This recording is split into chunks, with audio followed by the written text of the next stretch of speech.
Have you ever looked in the mirror, not to check your appearance, but to ask yourself, am I living wisely? It's a quiet question, yet one that holds incredible power. Because wisdom isn't about how much you know, how many degrees you hold, or how clever your words sound. According to Stoic philosophy, true wisdom lies in how you choose to live, how you handle adversity, and how you treat others when no one's watching. And what about foolishness? The Stoics were clear. It's not a lack of intelligence, but a refusal to live in alignment with reason, virtue, and self-awareness. In this video, we're going to explore something that might feel uncomfortable, but deeply necessary. It's not about calling anyone out or casting judgment. Instead, it's an invitation to reflect, to question, and maybe to grow. Because the truth is, we all carry blind spots. And sometimes, what holds us back most isn't what we don't know. It's what we refuse to see. So, if you're willing to look a little deeper, to challenge old habits and see yourself through the lens of timeless wisdom, you're in the right place. Let's explore together. You might be surprised by what you find. Sign 1. Prioritizing appearance over character. Picture this. You meet a woman who seems to have it all. Flawless makeup, a curated wardrobe, a stunning social media presence. Her selfies shine, her style turns heads, and her confidence seems unshakable. At first glance, she appears to be someone who's thriving. But look closer, and the illusion begins to fade. Beneath the surface, there's little substance.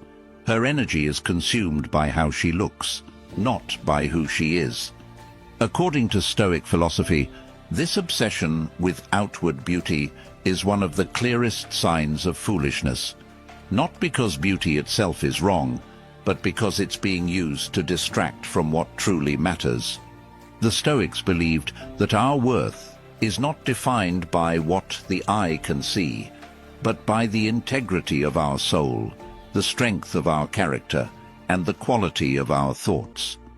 Marcus Aurelius, the philosopher-emperor, once wrote, "The soul becomes dyed with the color of its thoughts." In other words, it's your inner world, your virtues, your choices, your discipline, that shapes who you truly are. And while physical beauty fades, character endures.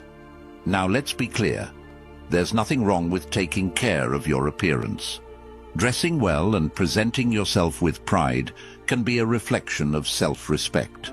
But when you elevate appearance above all else, when your sense of worth depends on likes, compliments, or comparisons, you've lost touch with the deeper parts of yourself.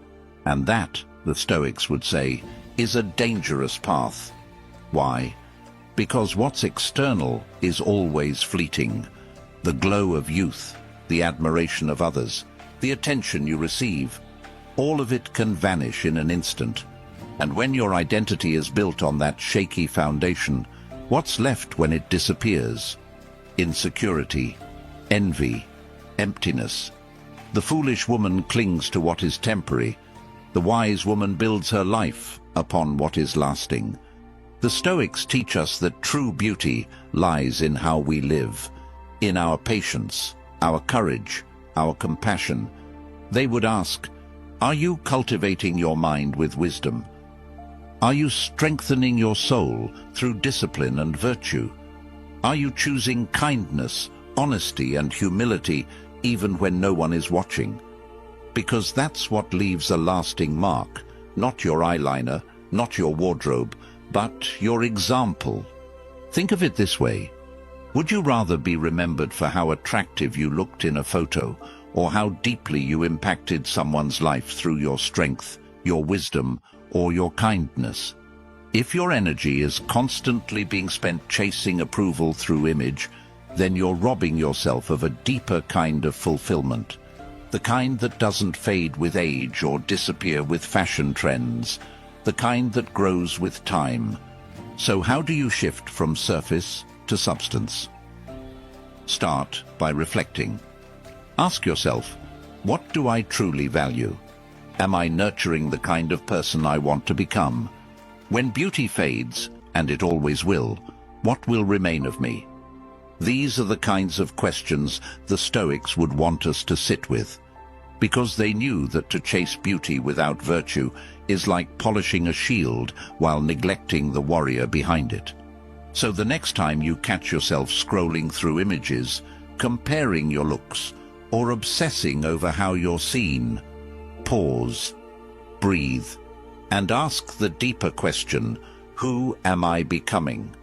Because in the end, your outer image may turn heads, but it's your inner character that shapes lives. Sign 2. Ignoring self-responsibility. There's a quiet yet powerful truth that Stoicism teaches us. Your life is your responsibility. No exceptions, no shortcuts, no one else to blame. And yet this truth is often the hardest to accept. It's tempting, isn't it, to point fingers when things go wrong, to believe that our problems are caused by others, our parents, our boss, our partner, society, or even fate, that if only people treated us better, if only the world were fairer, then we'd finally be happy. But here's the problem with that mindset. It places all your power outside of you. The woman who refuses to take responsibility lives as a prisoner to her circumstances. She waits for life to change, for others to fix things, for luck to arrive. And while she waits, nothing changes, because growth can't begin until ownership begins. The Stoics understood that we can't control everything that happens to us. Life is unpredictable, often unfair. But what we can control is how we respond. That response is where your freedom lies. That response is where wisdom begins. Think of someone who constantly complains about their job. Maybe their boss is rude, the pay's low, the hours are long. These frustrations might be real, but ask yourself, is she doing anything to improve her skills? Is she seeking new opportunities, adjusting her mindset, or leading with integrity despite the challenges? Or is she simply stuck in a cycle of blame? Responsibility is not about denying that life can be hard. It's about refusing to let hardship define you. When you stop blaming and start owning your choices, even the small ones, you take back the reins of your life. You move from victim to creator. And that shift, though subtle, transforms everything. Let's not sugarcoat it. Taking responsibility is uncomfortable. It requires humility. It means admitting that sometimes we're the reason for our own setbacks, that our reactions, our habits, our fears, not just outside forces, are shaping our lives. And yet, that same discomfort is what makes responsibility so liberating. Because once you acknowledge your role, you gain the power to change the story. This isn't about perfection. It's not about blaming yourself for every misstep. It's about being honest. Honest enough to ask, what part did I play in this? What can I do differently next time? How can I grow from this rather than shrink because of it? The woman who embraces responsibility doesn't need everything to go her way to find peace. She creates her own peace through her attitude, her effort, and her willingness to learn. She doesn't run from problems. She faces them, knowing that each obstacle is an opportunity to build strength from within. So the next time you catch yourself making excuses or shifting blame, pause, breathe, and remember, this is your life. No one else gets to live it, and no one else is coming to rescue you from it. You hold the pen. You choose the next sentence. You decide whether this chapter becomes a lesson or just another complaint. Responsibility is not a burden. It's your path to freedom. And the sooner you walk it, the sooner you become the woman you were always meant to be. Sign 3. Overvaluing others' opinions. In a world where approval feels like currency, it's easy to lose yourself trying to please everyone else. You post a picture, and within seconds you're checking who liked it. You share your thoughts, then wonder if they sounded smart enough. You make a decision and immediately think, what will they say? This is one of the silent traps of modern life, living as though your worth depends on how others see you. And for the Stoics, this isn't just an emotional burden, it's a clear sign of foolishness. Why? Because when your sense of self is built on the opinions of others, you're building on sand. You become a leaf in the wind, drifting wherever approval blows. The foolish woman is constantly adjusting herself to fit in, filtering her thoughts, her voice, even her values to avoid judgment or win praise. But in doing so, she loses the most important thing, her center. There's nothing wrong with caring what others think. After all, we're social beings. But there's a vast difference between being open to feedback and being enslaved by validation. When every decision is filtered through the question, how will I be perceived? You stop asking the questions that truly matter. Is this right for me? Does this align with who I want to be?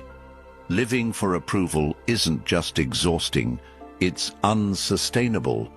You will never satisfy everyone. The more you try, the more fragmented you become. You'll end up chasing conflicting expectations, wearing different masks for different people, until you no longer remember which one is real. And here's the hard truth.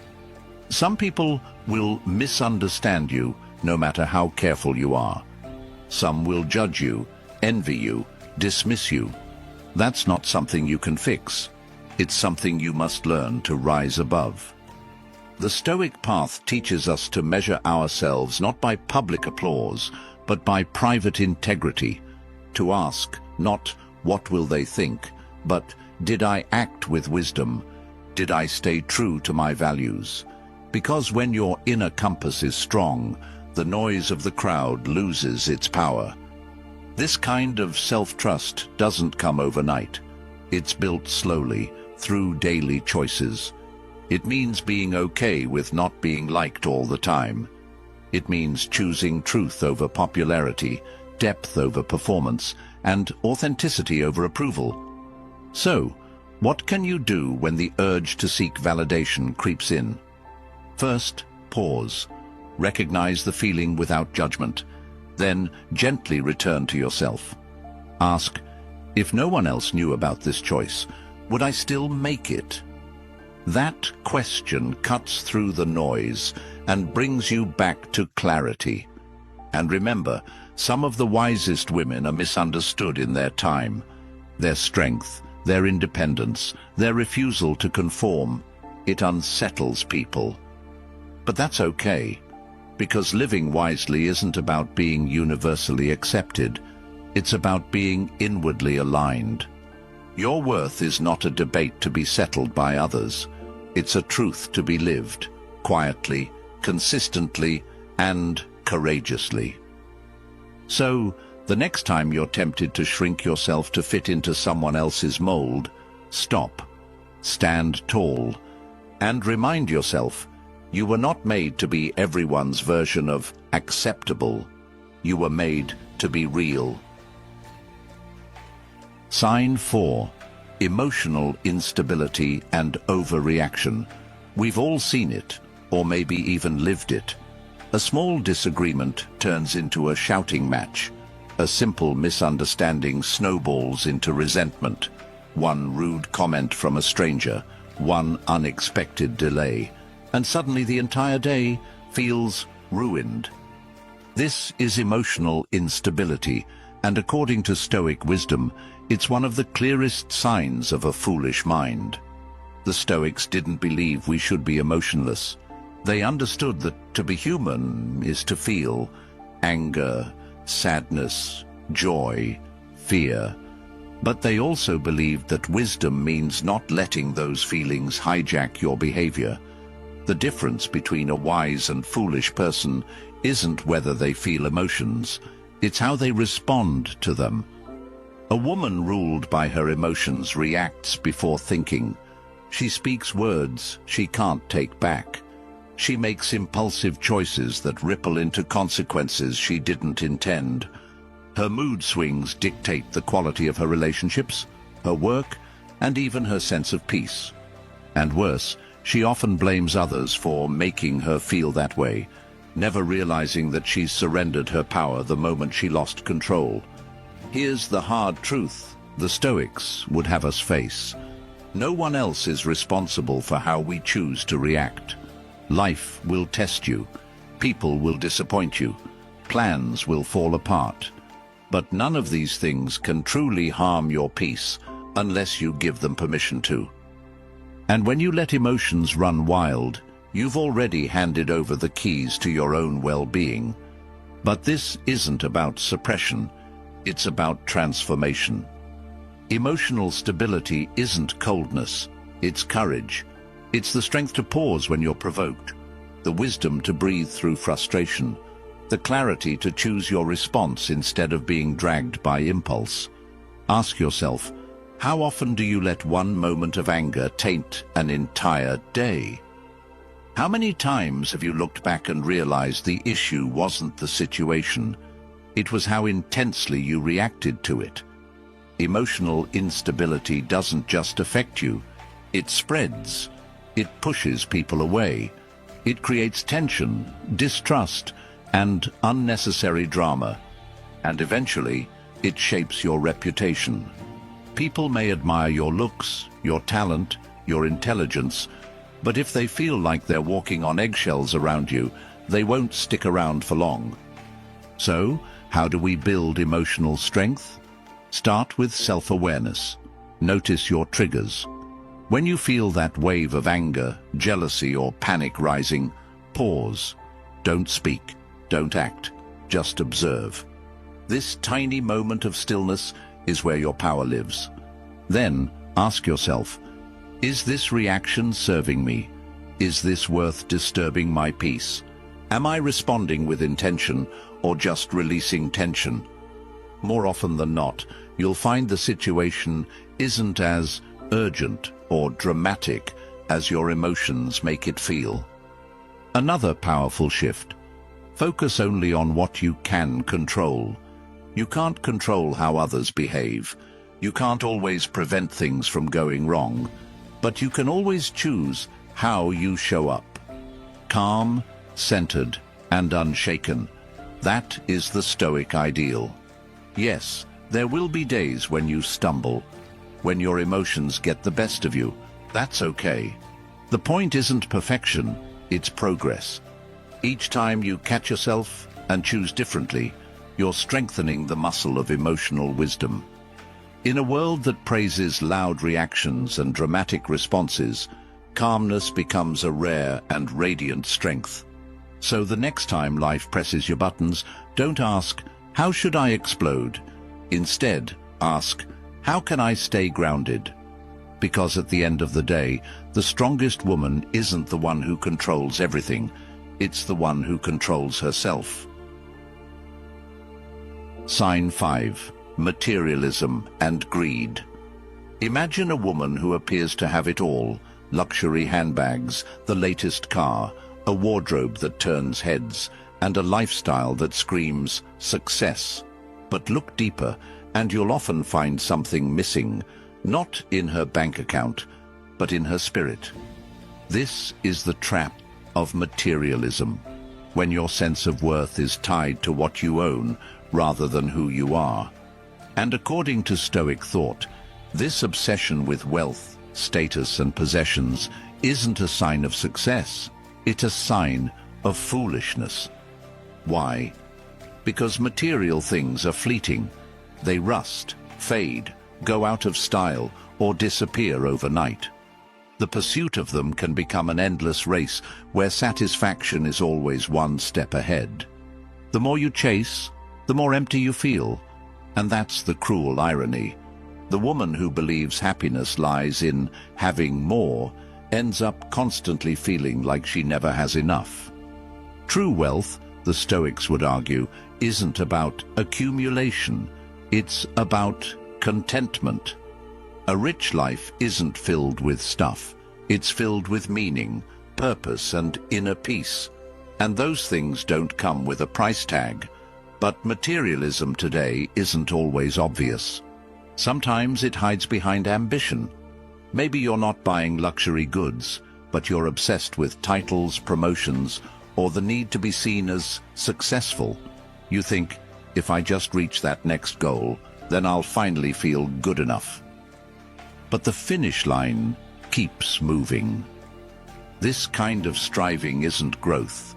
It's a hunger that never ends. And the Stoic path calls us to question it. Am I chasing this because it aligns with my values, or because I'm afraid of seeming small in the eyes of others? Breaking free from greed doesn't mean giving up everything or living without joy. It means learning to value what truly matters. The Stoics practiced this through moments of intentional simplicity. They would go without certain comforts, not to suffer, but to remind themselves that they were stronger than their cravings. They trained themselves to find peace in less and strength in self-restraint. You don't need to give up all your possessions to adopt this mindset, but you can start by shifting your focus. Ask yourself, what am I grateful for right now, without needing anything more? Am I buying this out of joy or out of fear? Is this adding meaning to my life or just filling a temporary void? When you stop measuring your worth by what you accumulate, something beautiful happens. You begin to feel lighter, freer, more grounded in who you are, not what you own. And that's where true power lives, not in the things that decorate your life, but in the values that define it. So if you find yourself constantly wanting more, pause, look inward, and remember this: the richest life isn't built by acquiring, it's built by appreciating, simplifying, and choosing what aligns with your soul. Because at the end of the day, no one remembers you for the shoes you wore or the car you drove. They remember your presence, your values, and the depth of your character. That's the kind of wealth that never fades. Sign 6. Avoiding self-reflection and growth. Among all the signs of foolishness, this may be the most quietly destructive: the refusal to look inward. Because without self-reflection, there can be no growth. And without growth, wisdom becomes impossible. It's far easier to stay distracted than to sit with your own thoughts, to scroll, binge, or keep busy, rather than ask yourself, am I living well? Am I becoming the person I want to be? But a life without reflection is a life on autopilot. You may appear to be moving, but inside you're stuck, repeating the same behaviors, reacting the same way, making the same poor choices, and wondering why nothing ever truly changes. Foolishness in this sense isn't always loud. Sometimes it looks like comfort, like routine, like the quiet resistance to change. It shows up when you avoid feedback, when you brush off mistakes, or when you convince yourself that growth is something other people do. The Stoics taught that reflection isn't about guilt or self-criticism. It's about realignment, about observing yourself honestly and using that awareness to live with greater integrity. The wise woman doesn't fear her flaws, she faces them. She sees each mistake as a lesson, not a label. Each failure as an opportunity to improve, not a reason to give up. And self-reflection doesn't require hours of silence or a spiritual retreat. It starts small. A few moments at the end of your day to ask, what did I do well today?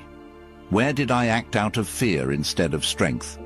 What would I do differently tomorrow if I had the chance? It means catching yourself in real time, pausing during conflict to ask, am I reacting or responding? Or mid-decision, asking, Does this reflect who I want to be? Another powerful tool is feedback. Not the shallow kind that flatters, but the kind that challenges you. That comes from people who care enough to tell you the truth, even when it's uncomfortable. Remember, self-reflection isn't about perfection. It's about progress. The goal isn't to become flawless, but to become more aware. Because awareness creates choice. And choice is what makes change possible. So if you've been running from reflection, now is the time to stop and turn inward. Your next breakthrough won't come from the outside. It will come the moment you're brave enough to look within. Sign 7. Talking more than listening. Of all the ways foolishness reveals itself, this one is deceptively simple: talking more than listening. In a world that rewards volume and visibility, silence is often mistaken for weakness. But in Stoic philosophy, silence, intentional, thoughtful silence, is one of the clearest signs of wisdom. The foolish woman feels the need to fill every gap with her voice. She dominates conversations, interrupts, gives advice even when it's not asked for, and rarely pauses to consider whether she's truly listening or just waiting to speak. Her identity is tangled in being heard, not in hearing others. On the surface, this may look like confidence, but it often hides something deeper: insecurity, fear of being unseen, or the false belief that speaking equates to power. In truth, the woman who cannot listen is the woman who stops learning. She becomes trapped in her own echo chamber, reinforcing the same ideas, the same emotions, the same assumptions, never challenged, never stretched, never changed. The Stoics taught that true growth begins with humility, and humility begins with listening, not passive surface-level listening, but active presence. It means entering a conversation without the need to dominate, correct, or impress. It's being more interested in understanding than in being understood. And this isn't just about being polite. Listening is a mirror. It reveals your ability to quiet the ego and make space for something greater than yourself. When you truly listen to others, to life, even to your own inner voice, you become more grounded, more discerning, more aware. You stop reacting and start responding. You stop assuming and start understanding. In contrast, the woman who always talks may win attention in the moment, but she loses connection in the long run. People may smile and nod, but underneath they feel unheard, dismissed, or even invisible. Over time, this creates distance, emotionally, relationally, and spiritually. Learning to listen well doesn't mean silencing your voice. It means learning when to speak and when to hold space. It means recognizing that not every moment needs your opinion, and not every silence needs to be filled. Sometimes, the most powerful thing you can offer is your presence, your undivided, judgment-free, patient presence. So how can you cultivate this kind of wisdom in daily life? Start by noticing your impulses. When someone is speaking, do you mentally prepare your reply instead of fully hearing them? Do you interrupt or steer the conversation back to yourself? When you feel the urge to talk, ask yourself, is this coming from a place of value or a need for validation? Another practice is intentional silence. Try sitting with someone you trust and simply listening, really listening, without needing to fix, advise, or outshine. Let their words land. Let their experience be heard. You might be surprised how much is revealed when you're not rushing to respond. And don't forget the importance of listening to yourself, not your insecurities or your doubts, but your deeper intuition. Often, wisdom doesn't come with noise. It arrives quietly, in the space we create when we stop speaking and start paying attention. At its core, talking more than listening is not just a social habit, it's a spiritual block. It keeps you disconnected from others, from truth, and from your own potential. The woman who talks constantly may gain attention, but the woman who listens deeply earns respect and wisdom. So ask yourself, when was the last time I listened with my whole heart? When was the last time I chose silence, not because I had nothing to say, but because I had something to learn? Because in the stillness, truth speaks, and only the wise have ears to hear it. In conclusion, the path to wisdom. So there you have it, 7 signs of a foolish woman through the lens of Stoic wisdom. Not to shame or criticize, but to awaken reflection. Because true wisdom isn't about being perfect, it's about being willing to grow. Each of these signs points to a place where we might be out of alignment with our values. But here's the beauty. Change begins the moment you become aware. It takes honesty to admit where we fall short, and courage to choose a better path. You don't need to fix everything overnight. Even the smallest shift in thought, the quietest act of self-awareness, is a step toward a wiser, more grounded life. So take a breath, be gentle with yourself, and ask, which of these signs spoke to me most? Where can I begin? If this video stirred something in you, feel free to like, share, or reflect with someone you trust. And in the comments, simply write, "My reflection." There's more to explore on this journey. Stay with it. Because the woman who chooses wisdom, even when it's hard, is already becoming powerful in the truest sense. Your next step awaits.